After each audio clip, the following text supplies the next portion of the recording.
जनता के बीच में ये मैसेज चला गया है कि ये व्यक्ति केवल चमक दमक दिखा करके हमको लूटने का काम करता है। यह चुनाव जो है कि मोदी बनाम जनता का हो गया है।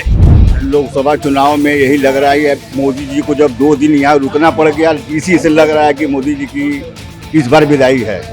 अजय राय जी चुनाव जीत रहे हैं, इस बार चुनाव जीत रहे हैं। मोदी जी गुजरात जाएंगे। लोकसभा चुनाव 2024 के चौथे चरण का मतदान तकरीबन हो चुका है। वहीं पीएम मोदी के संसदीय क्षेत्र वाराणसी में सियासी पारा काफी ज्यादा चढ़ा हुआ है। वाराणसी में कांग्रेस और समाजवादी पार्टी के कार्यकर्ता अलग ही दावा कर रहे हैं। उनका कहना है कि इस बार नरेंद्र मोदी को बनारस से हराकर गुजरात भेज देंगे और उनके साथ ही 400 सीट का दावा करने वाली भारतीय जनता पार्टी और सहयोगी दल इस बार 100 सीट पर ही सिमट जाएगी। उनका दावा है कि कांग्रेस की प्रचंड बहुमत की सरकार बनने जा रही है और बनारस से अजय राय ऐतिहासिक जीत हासिल करेंगे।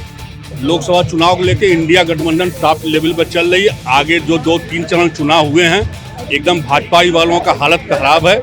इसी के लिए उकलाए हुए आज जो बनारस की स्थिति में आज जो लास्ट चरण में चुनाव होने जा रहा है, मोदी जी ऑल इंडिया के जितने भी प्रधान मुख्यमंत्री, केंद्र के मंत्री, स्टेट के मुख्यमंत्रियों को बुला करके बनारस में टहला रहे हैं और फ्लैश चमक दमक इनकी जो है दिमाग में लोगों को माइंड वॉश करने का। लेकिन जनता के बीच में ये मैसेज चला गया है कि ये व्यक्ति केवल चमक दमक दिखा करके हमको लूटने का काम करता है। इंडिया गठबंधन के हमारे प्रत्याशी अजय राय जी है और हम लोग बनारस के अंदर आप जान लीजिए अगले बार समाजवादी पार्टी 2.25 लाख वोट पाई थी और 1,65,000 अजय राय जी पाए थे। हम लोग 4 लाख पार कराने की एकदम ताकत रखते हैं और इस समय आप उठा के देख लीजिए पूरे भारत में इनका विरोध चालू हो गया है। वो तो 10 लाख की बात कर रहे हैं।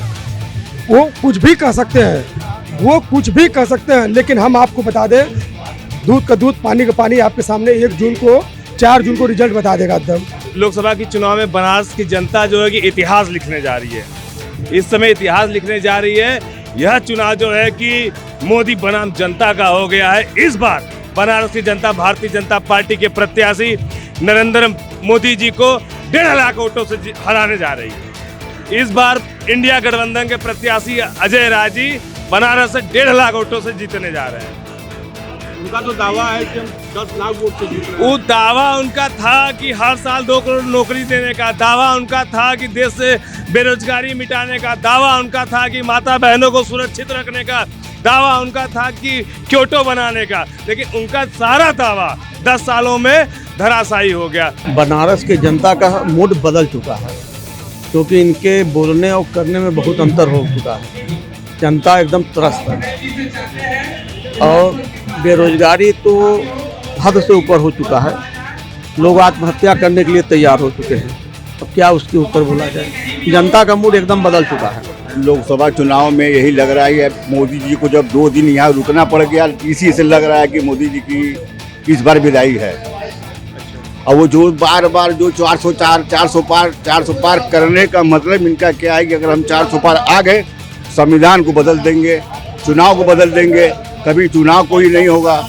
अगर ये 400 पार आ गए, 400 पार का इनका 100-150 सीट आ जाए तो आ जाए, वो भी नहीं लग रहा। इस बार जो चुनाव है जो ये कर रहे हैं कि 400 पार।